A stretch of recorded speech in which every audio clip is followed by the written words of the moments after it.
Kay saya ng bawat damdamin,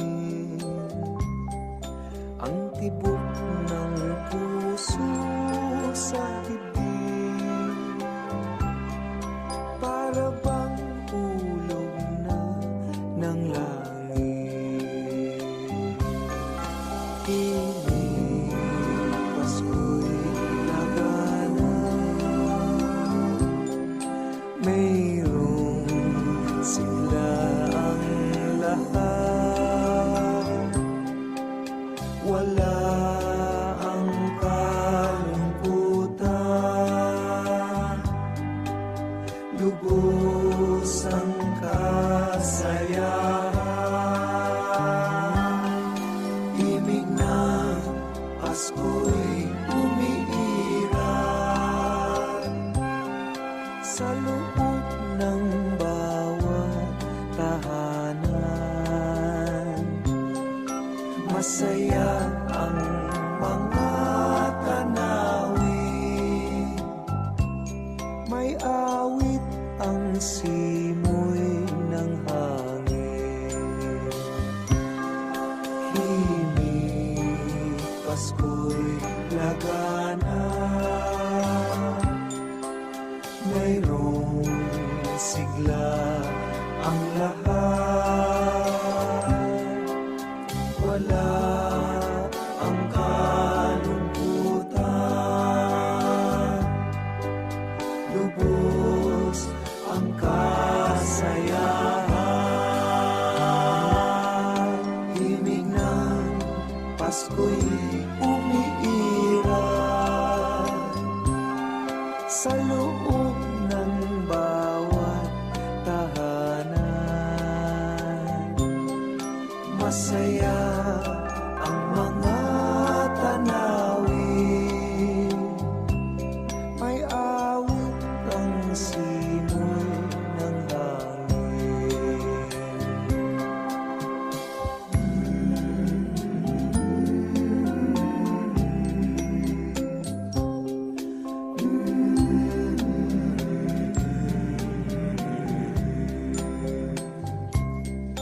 Ang tibok ng puso sa dibdib, para bang hulog na ng langit.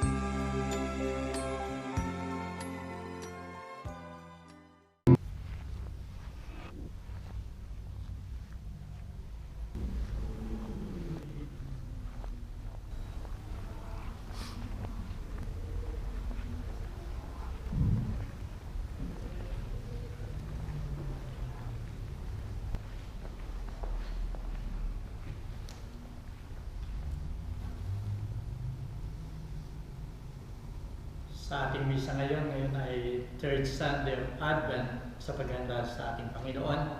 Kaya sikapin natin na ang ating lahat ng ginagawa ay patungo sa ating Panginoon. Simulan natin ang misa ito. Sa ngalan ng Ama, ng Anak at ng Espiritu Santo. Amen. Ang biyaya natin, Panginoon Jesucristo, ang pag-ibig ng Diyos at ang liwanag ng Espiritu Santo ay sumayin ng lahat. Asumayin. Minamahal ko mga kapatid sa pananampalataya, tayong lahat ay may kanya-kanyang mga gawain at dapat lamang ito ay ginagawa natin na maligaya tayo sapagkat ito ay kalooban ng ating Ama para sa atin. Kung tayo man ay hindi naging tapat sa ating mga gawain, humingi tayo ng kapatawaran sa ating Panginoon.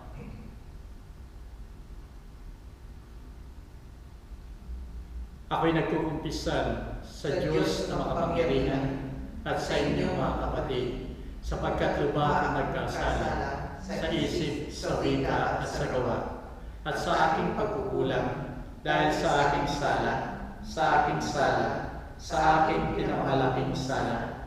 Kaya sinasamo ko kay Santa Maria ang laging Birhen, sa lahat ng mga anghel at mga santo, at sa inyo mga kapatid, na ako'y panalangin sa ating Panginoong Diyos. Kaawaan tayo ng makapangyarihan Diyos, patawarin tayo sa ating mga kasalanan, at patnubayan tayo sa buhay na walang hanggan. Amen. Panginoon, maawa ka. Panginoon, maawa ka. Kristo, maawa ka. Kristo, maawa ka. Panginoon, maawa ka. Panginoon, maawa ka. Panalangin tayo. Tungayan mo, Diyos, ang bayang nagdiriwang dahil sa pagdating ng iyong anak. Ipagkaloob mong madama namin ang kaligayahang dulot ng mananako at lagi ipagdiwang ang mga pangyayari sa kanyang buhay. Alang-alang sa anak mo si Jesucristong Panginoon namin, nabubuhay at naghaharing kasama mo at ng Espiritu Santo, magpasawalang hanggan. Amen. Makinig tayo sa mga pagbasa. Pagbasa mula sa aklat ni Propeta Isaias. Pinuspos ako ng Panginoon ng kanyang espiritu. Hinirang niya ako upang ang magandang balitay dalhin sa mahihirap, pagalingin ang sugat ng puso, palayain ang mga bihag at bilanggo.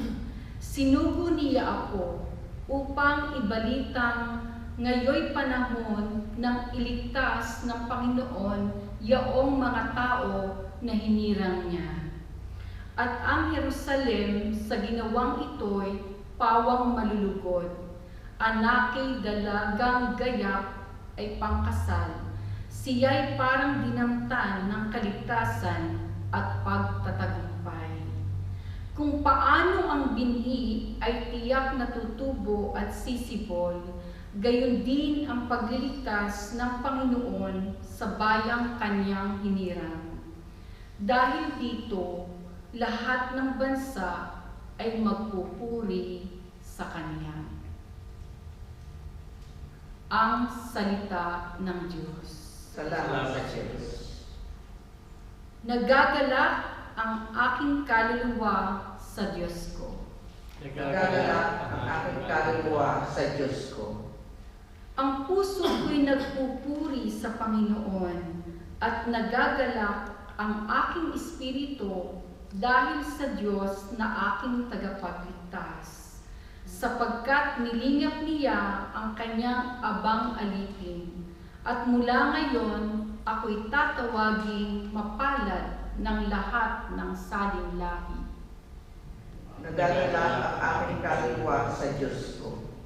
Dahil sa mga dakilang bagay na ginawa sa akin ng makapangyarihan, banal ang kanyang pangalan. Kinahahabagan niya ang mga may takot sa kanya sa lahat ng salit-saling lahi. Nagagalak ang aking kaluluwa sa Diyos ko. Binusog niya ng mabubuting bagay ang mga nagugutom, at pinalayas niyang wala ni anuman ang mayayaman. Tinulungan niya ang kanyang bayang Israel bilang pagtupad sa pangako niya sa ating mga magulang. Nagagalak ang aking kaluluwa sa Diyos ko. Ikalawang pagbasa. Pagbasa sa sulat ni Apostol San Pablo sa mga taga-Tesalonica. Mga kapatid, magalak kayong lagi, maging matiyaga sa pananalangin. Ipagpasalamat ninyo sa pangalan ni Kristo Jesus ang lahat ng pangyayari, sapagkat yaon ang ibig ng Diyos. Huwag niyong hadlangan ang Espiritu Santo. Huwag niyong hamakin ang anumang pahayag mula sa Diyos. Suriin ninyo ang lahat ng bagay at pulutin ang mabuti. Lumayo kayo sa lahat ng uri ng kasamaan. Naway lubusan kayong pabanalin ng Diyos na siyang nagbibigay ng kapayapaan. At naway panatilihin niyang walang kapintasan ang buo niyong katauhan, ang espiritu, kaluluwa at katawan, hanggang sa pagparito ng ating Panginoong Hesukristo. Tapat ang tumawag sa inyo, at gagawin niya ang mga bagay na ito. Ang salita ng Diyos. Salamat sa Diyos.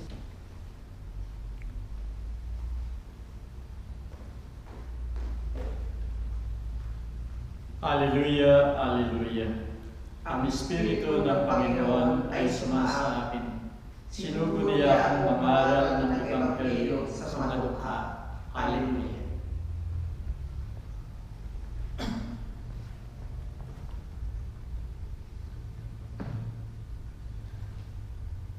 Sumainyo ang Panginoon. At sumainyo rin. Ang pagbasa sa Banal na Ebanghelyo ayon kay Juan.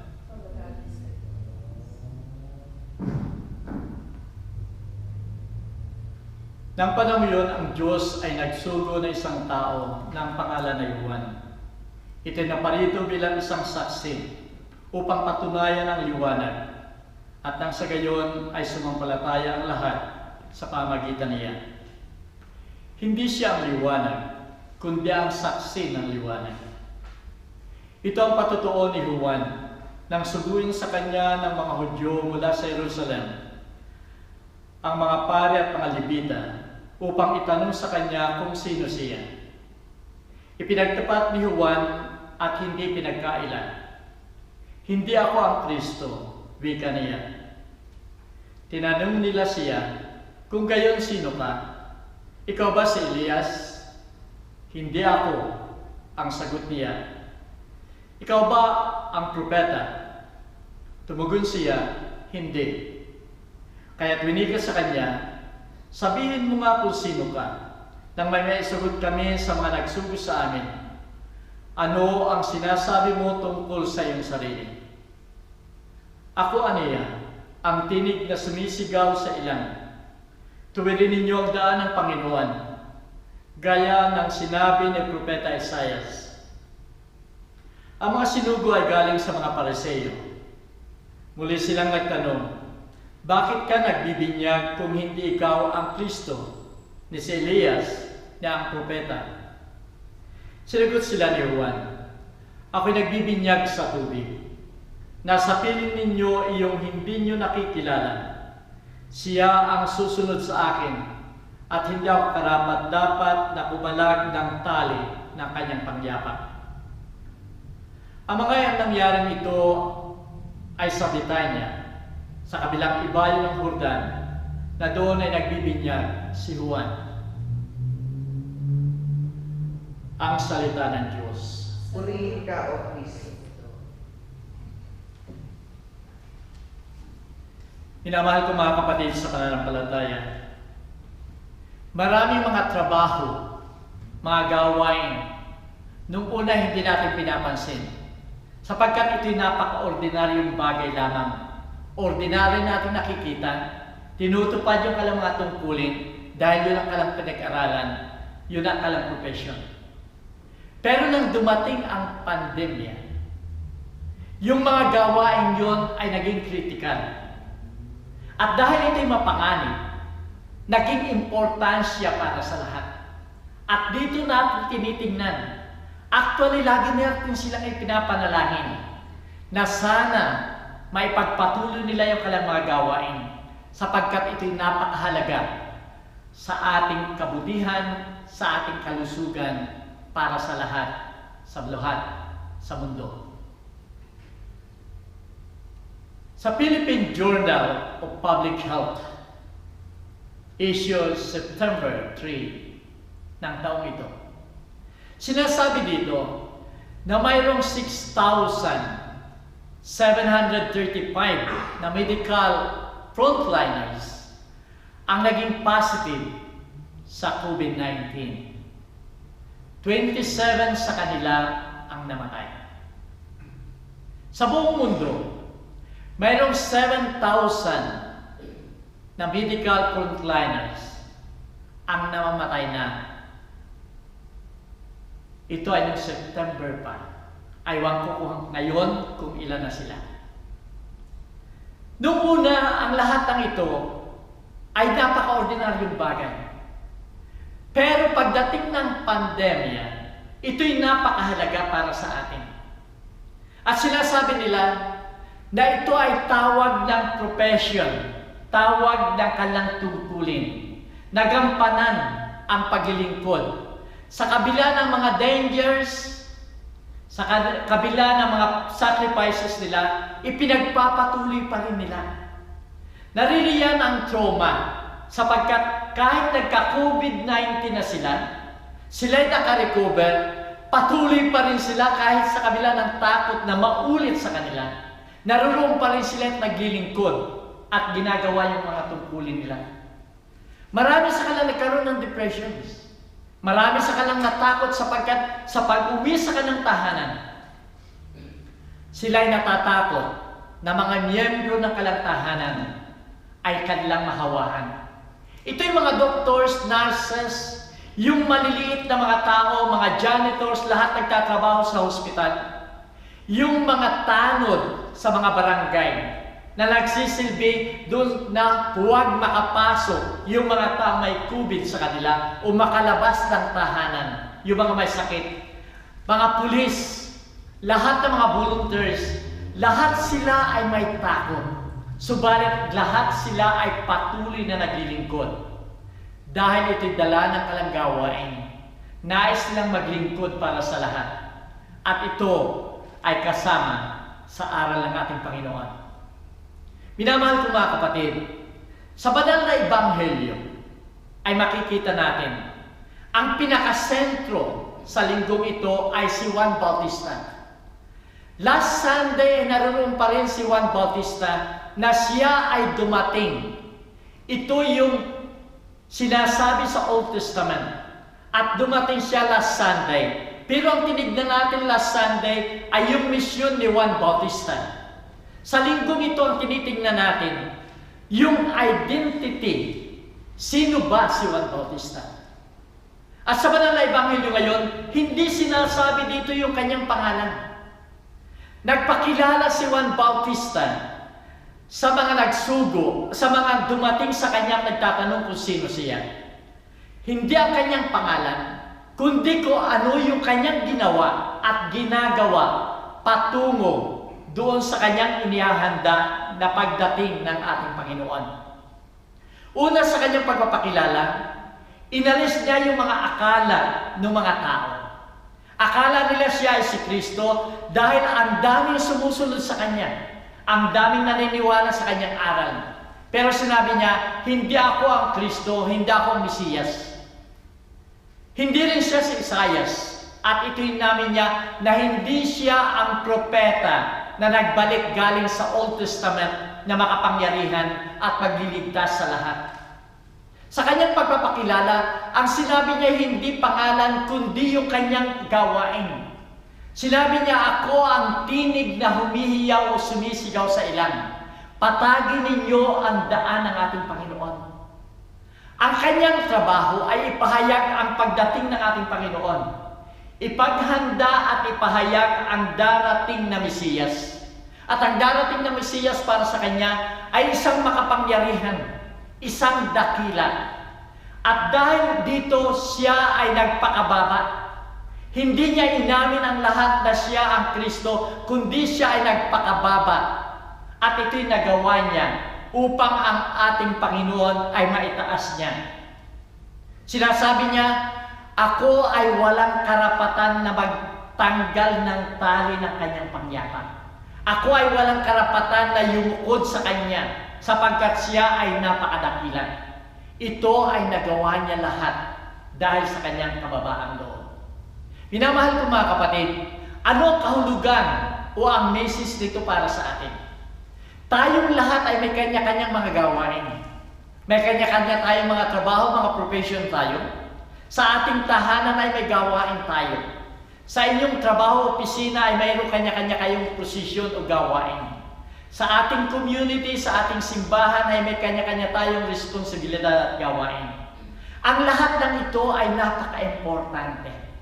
Kung gagawin natin lamang na ito na maluwag sa ating kalooban, magagawa natin na ito ay tapat at ang ating gawain ay patungo sa ating Panginoon. Ito'y napakahalaga sa mata ng Diyos. Huwag natin sabihin na napakaliit ang ating gawain. Imagine natin na sa isang opisina, lahat ng tao doon ay managers. Walang clerk, walang janitor, walang mga maliliit na taong gumagawa ng iba't ibang gawain. Imagine natin yun. Hindi pwede. Imagine natin ang lahat ay professionals. At ang kanilang ginagawa ay doon sa professional na yun. At walang mga tao na gumagawa na under nila. Imagine natin na lahat ay mga engineers at walang tradesman. Ano ang mangyayari? Kaya sino man tayo, maliit man yung ating mga kontribusyon sa gawain, ito'y napaka-importante sa mata ng ating Panginoon at sa buong daigdig. Ito ang siyang bumubuo ng lahat at nagbibigay ng katuparan sa plano ng Diyos. May napapakinggan tayo kuminsan. Ako ay isang janitor lamang. Ako ay isang waiter lamang. Ako ay isang housewife lamang. Ako ay isang napakaliit na tao, walang pinag-aralan. Minamahal ko mga kapatid, ang lahat ng ito'y napakahalagang gawain sa mata ng ating Panginoon. Kung ginagawa natin ng tapat, maligaya tayo sa ating ginagawa. Minamahal ko mga kapatid, sa ating paghanda sa pagdiriwang ng Pasko, alalahanin natin na si Kristo sa kanyang paglaki ay naging karpentero kasama ng kanyang ama. Isang simpleng gawain. Siya ba ay nagreklamo? Hindi. Siya ba ay naging dissatisfied sa kanyang ginagawa o ibinigay na trabaho? Hindi. Maligaya niyang tinanggap ang gawain ito sapagkat alam niya na ito ay plano ng Diyos para sa kanya. At dahil dito tinanggap niya ang lahat ng hirap, sakripisyo bilang isang karpentero, magpako, maglagari ng kahoy hanggang sa katapusan, sa kahoy na yan siya ay ipinako. Tinanggap niya ang lahat ng ito dahil ito'y plano ng Diyos. Minamahal ko mga kapatid, ang lahat ng ito'y magagawa rin natin kung tayo may humility o kababaang loob. Sa pagdiriwang natin ng Paskong ito, alalahanin natin na si Kristo ang nasa atin. Tayong lahat ay kasama niya sa plano niyan. At kung ito ay magagawa natin, minamahal ko mga kapatid, huwag tayong matukso na amalis sa ating mga gawain. Huwag tayong matukso na alisin natin yung plano ng Diyos. Kahit sa paghahanda natin sa Paskong ito, maaaring ang inilalagay natin sa lahat ng ating gawain ay hindi si Kristo kundi sarili natin. Kung naghahanda tayo ng regalo para ibigay sa ating kapwa, ang iniisip natin, tayo ang nasa regalong yan at tayo ang dapat pasalamatan. Sa ating paghahanda ng mga pagkain, ang ating iniisip ay yung sarili natin. Sila ba ay masasarapan sa ginagawa natin o ating niluluto at magpasalamat sa atin? Yung mga dekorasyon natin, tayo ba ay naghahanda o tayo ba ay naghihintay na ang purihin ay tayong gumawa ng mga dekorasyon na ito? Kung ito'y ginagawa natin, minamahal ko mga kapatid, ang ating ginagawa, ang sarili natin, ang ginagawa nating sentro ng Pasko at hindi si Kristo. Minamahal ko mga kapatid, sa lahat ng misa, lalo-lalo na ngayon na darating ang Pasko, si Kristo ay tanda na tinupad niya ang lahat para sa kanyang sarili dahil plano ito ng Diyos. Kayo, ako at tayong lahat ay kasama sa plano ng ating Panginoon. Kasama tayo sa pagtupad sa plano ng ating Panginoon. Kahit sana ang lahat natin gagawin, katulad ni Juan Bautista, katulad ng ating Panginoon, gawin natin ang maluwag sa ating kabutihan. Gawin natin sa abot ng ating makakaya, sapagkat ito ang kalooban ng Diyos para sa atin. At dito lamang tayo magiging maligaya, lalong-lalo na sa Pasko ito. Ipahayag natin ang ating pananampalataya. Sumasampalataya ako sa Diyos sa mga makapangyarihan sa lahat, na may gawa ng langit at lupa. Sumasampalataya naman ako kay Kristo, isang anak ng Diyos, Panginoon natin lahat. Nagkatawang tao siya, dala ng Espiritu Santo, ipinanganak ni Santa Maria Virgen, pinagpakasakit ni Poncio Pilato, ipinako sa krus, namatay, ibinaon, nanawag sa mga impyerno, nang may katlong araw, nabuhay na maguli, umakyat sa langit, naluluklok sa kanan ng Diyos sa mga makapangyarihan sa lahat. Doon magmumula, paririto at hukom sa nangabubuhay at nangamatay na tao. Sumasampalataya naman ako sa Diyos Espiritu Santo, sa Santa Iglesia Katolika, sa kasamahan ng mga santo, sa kawawalan ng mga kasalanan, mabubuhay na maguli ang nangamatay na tao, at may buhay na walang hanggan. Amen.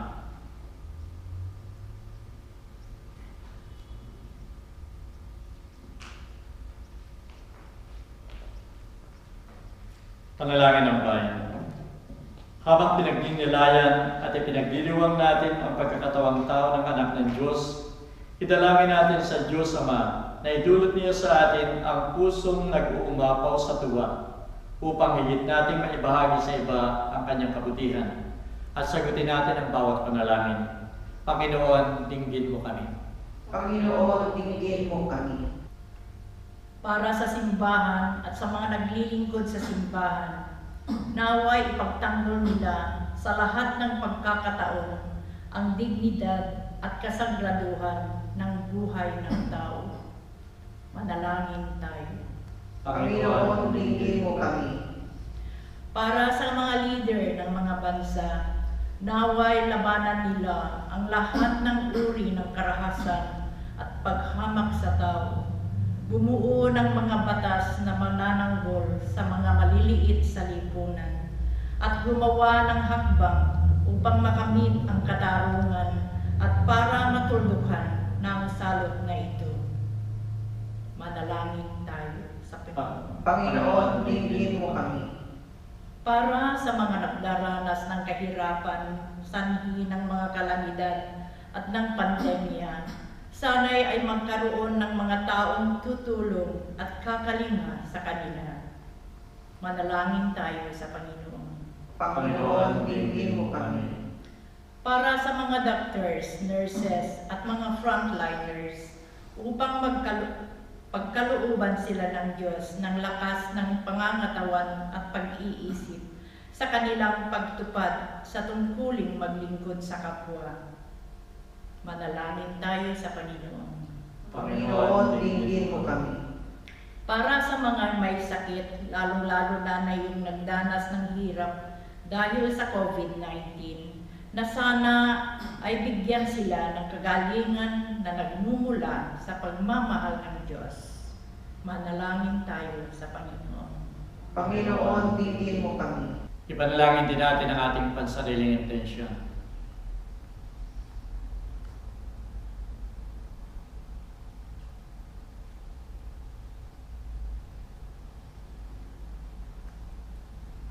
Tungayan mo o mapagpalang Ama ang mga pagsusumamo namin sa iyo. Tulutan mo kami ng kagalakan upang sa aming taimtim na paghihintay, tunay naming madama ang kaganapan ng aming kagalakan sa oras na masilayan namin ang aming manunubos, na si Kristong iyong anak at aming Panginoon magpakailanman. Amen.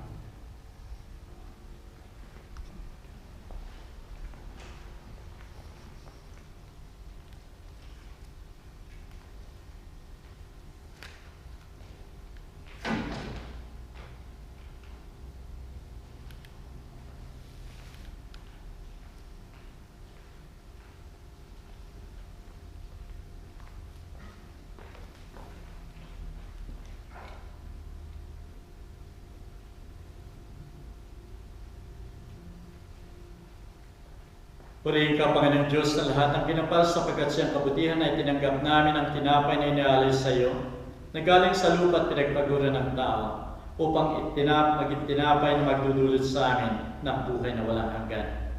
Purihin at ipagdangal ang Diyos magpakailanman.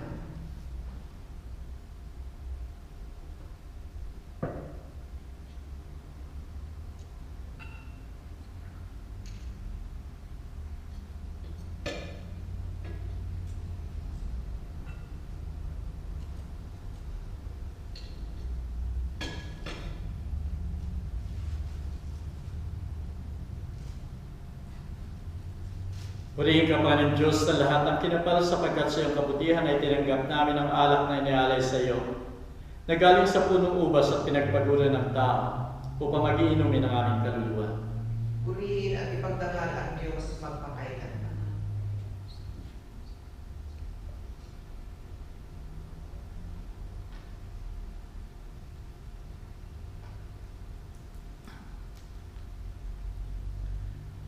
Manalangin kayo mga kapatid, ito pa ito ating sakripisyo maging kalugod-lugod sa Diyos sa mga makapangyarihan.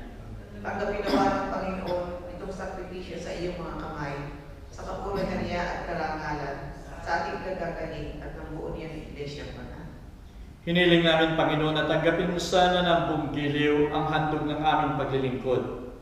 Ang itinatag mong misteryo ay magkaloob sa amin ng kaligtasan, alang-alang kay Kristo aming Panginoon. Amen. Sumayin niyo ang Panginoon. Ang sumayo rin. Isipin ninyo at mahalin ang Diyos. Inisip namin siya at minamahal. Pasalamatan natin ang Panginoon nating Diyos. Marapat at matuwid.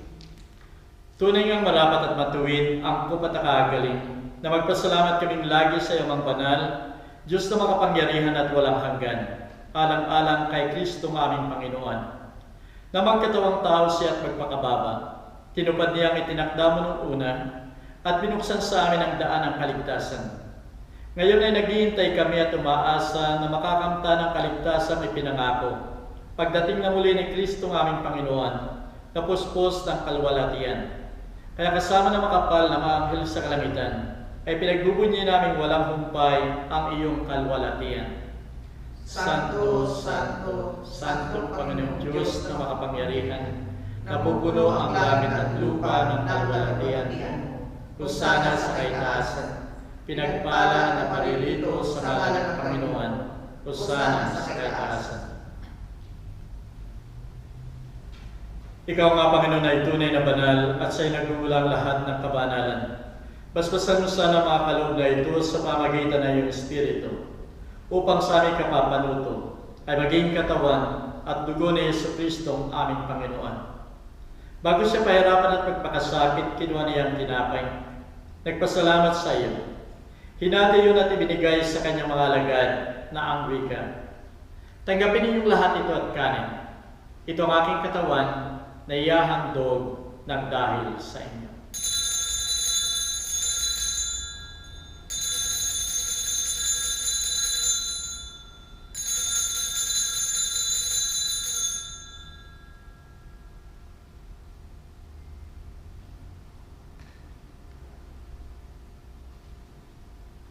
Gayun din naman, pagkatapos ng hapunan, kinuha niya ang kalis. Muling nagpasalamat sa iyo at ibinigay yon sa kanyang mga alagad na ang wika. Tanggapin ninyong lahat ito at inumin.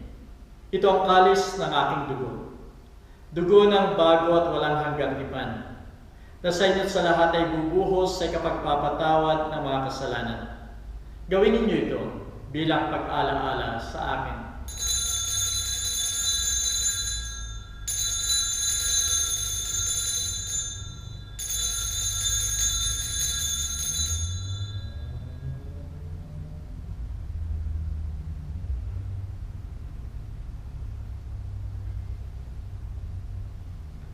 Ipagdangal natin ang sakramento ng ating pananampalataya.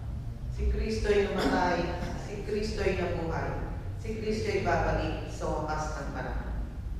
Kaya sa pagunita sa kamatayan at muling pagkabuhay na iyong anak, inaalay namin sa iyo, Ama, ang tinapay na nagdudulot ng buhay at ang kalis na nagbibigay ng kaligtasan.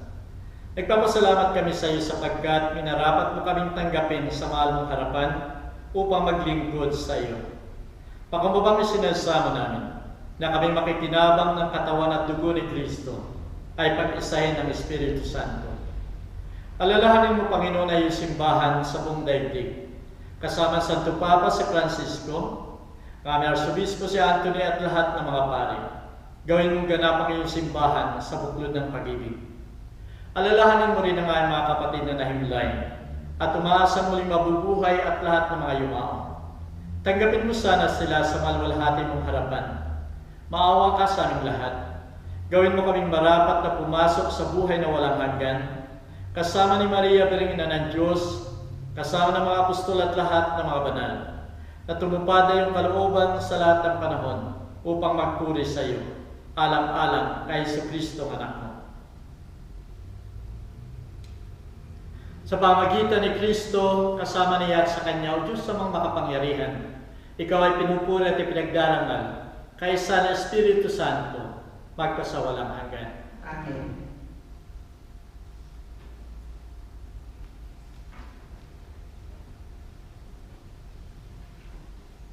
Bilang tanda na tayong lahat ay sumasamba sa ating Panginoon, hindi lamang sa salita, sa dasal, kundi pati sa gawa, dasalin natin ang Ama namin. Ama namin, sumasalangit ka, sambahin ang ngalan mo. Mapasa amin ang kaharian mo. Sundin ang loob mo dito sa lupa para ng sa langit. Bigyan mo kami ngayon ng aming kakanin sa araw-araw. At patawarin mo kami sa aming mga sala, para ng pagkapatawad namin sa nagkakasala sa amin. At huwag mo kami ipahintulo sa tukso, at iadya mo kami sa lahat ng masama. Hiniling namin ng Panginoon na iligtas mo kami sa lahat ng masama. Pagkalooban mo kami ng kapayapaan sa aming kapanahunan, upang sa tulong na iyong awa ay lagi kayong maligtas sa kasalanan at palayo sa lahat ng ligali. Samantalang hinihintay namin ang masayang pagbabalik ni Jesucristo ng aming manunubos. Sapagkat sa iyo nagmumula ang kaharian, ang kapangyarihan at kalulatian, magpasawalang. O Panginoon Jesucristo, sinabi mo sa mga apostol, kapayapaan ang iniiwan ko sa inyo. Ipinagkakaloob ko sa inyo ang aking kapayapaan. Huwag mo sana'y sa alang-alang ang aming mga pagkakasala, kundi ang pananampalataya na iyong simbahan. Pagkalooban mo siya ng kapayapaan at pagkakaisa, ayon sa kasisiyan na iyong kalooban, nabubuhay ka tagahari, magpasawalang hanggan. Amen. Ang kapayapaan ng Panginoon ay laging sumainyo. At sumainyo rin. Magbigay tayo ng kapayapaan sa bawat isa.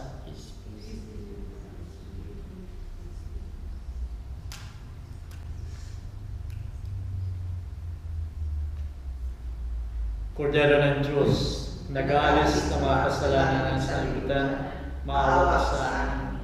Kordero ng Diyos na nag-aalis ng mga kasalanan ng sanlibutan, maawa ka sa amin. Kordero ng Diyos na nag-aalis ng mga kasalanan ng sanlibutan, ipagkaloob sa amin ang kapayapaan.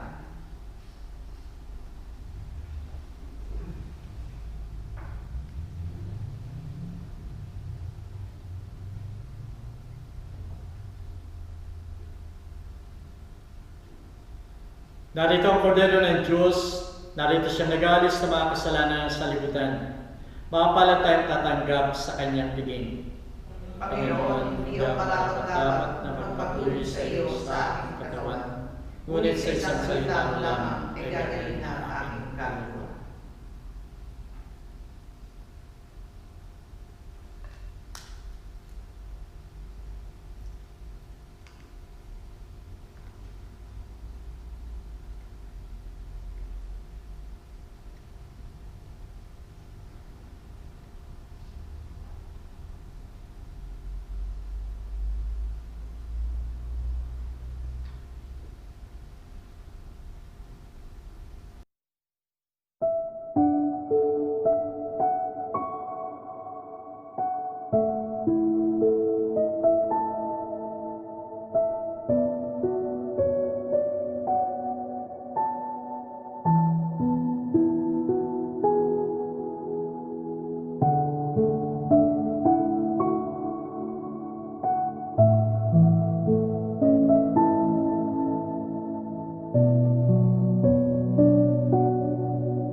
Manalangin tayo.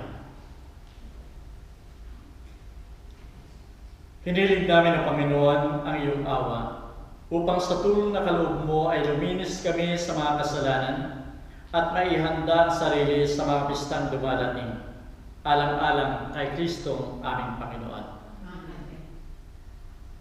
Mga announcement po.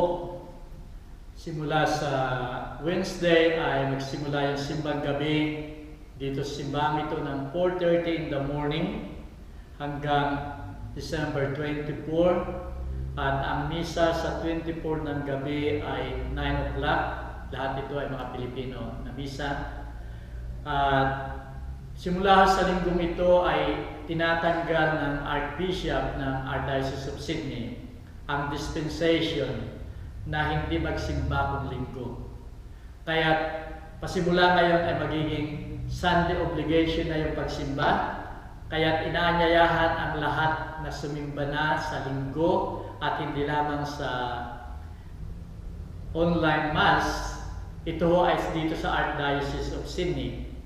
Pero pagpapatuloy ko pa rin yung misa hanggang ang lahat ng obispo dito sa Sydney, Wollongong at Parramatta, ay aalisin nila yung dispensation na yon.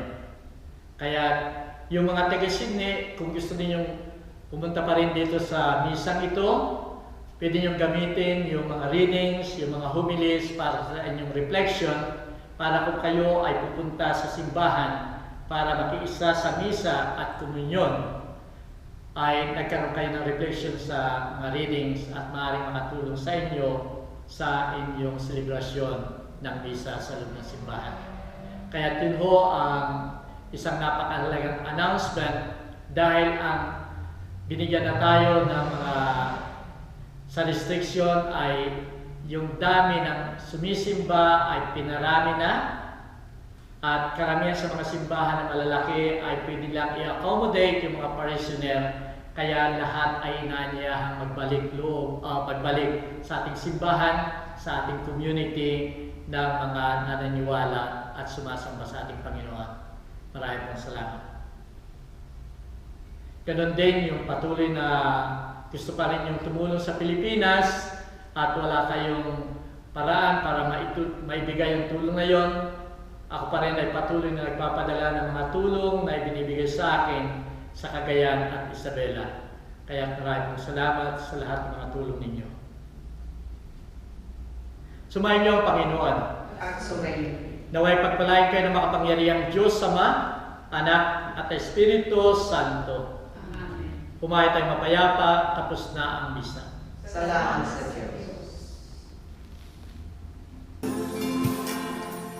Bakit ba sa tuwing Pasko'y sasabi, mga naririnig, iba't ibang awit? May mga pampaskong awitin, nagsasabing Pasko'y ipagdiwang natin. Kung mayroong problema, kalimutan mo na. Dahil laging may bukas at pag-asa.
alay natin tunay na pag